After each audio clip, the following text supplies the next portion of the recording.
13-14 दिनों की लड़ाई बड़ी कठिन लड़ाई है। हमें न्याय दिलाने के लिए, मृतका को न्याय दिलाने के लिए जिससे एक कदम आगे बढ़ाया जा सके। क्या लगता है सेकंड पीएम में कई अहम खुलासे जो है वो हो सकते हैं? मीडिया को भी मालूम है कि कितनी सारी विसंगतियाँ थी उस पहले पोस्टमार्टम के अंदर। कितने दिनों से आप लोग लड़ाई लड़ रहे हैं और एक लड़ाई ये भी है कि अपनी बेटी का अंतिम संस्कार अभी तक आप लोग नहीं कर पाए हैं।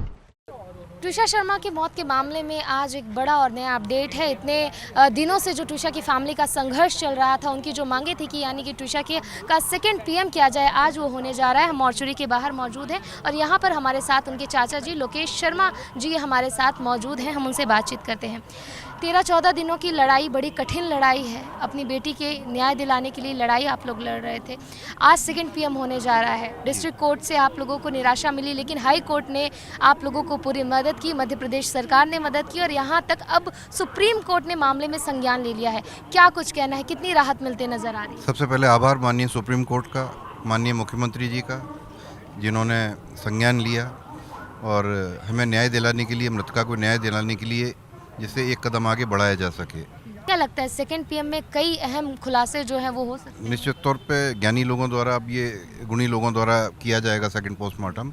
और मीडिया को भी मालूम है कि कितनी सारी विसंगतियाँ थी उस पहले पोस्टमार्टम के अंदर।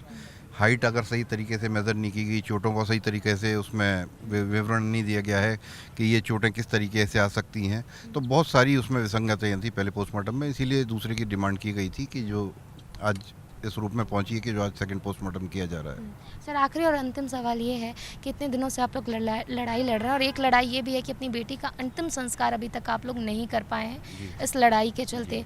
अब ये पोस्टमार्टम हो जाएगा, सेकंड पीएम आ जाएगा, रिपोर्ट आने के बाद आप लोग अंतिम संस्कार को लेकर आप लोगों ने क्या निर्णय लिया है? देखिए, रिपोर्ट सीलबंद लिफाफे में सीधे कोर्ट में पेश की जाने वाली है, वो किसी को भी दिखाई नहीं जाएगी।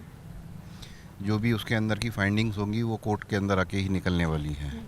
तो इसके लिए हम अंतिम संस्कार के जाएंगे इस ऑटोप्सी के बाद में। तो इनका कहना है कि कहीं ना कहीं अब जाकर हमारी जो लड़ाई है, इतने लंबे वक्त से हम लड़ रहे थे, हमें न्याय मिलता हुआ नजर आ रहा है। और इनका कहना है कि अब हमें उम्मीद है कि ट्विशा को अब न्याय मिलेगा और कोई दूसरी ट्विशा इस देश में नहीं आएगी। कैमरा पर्सन रमेश राजपूत के साथ साक्षी त्रिपाठी, IBC 24 भोपाल।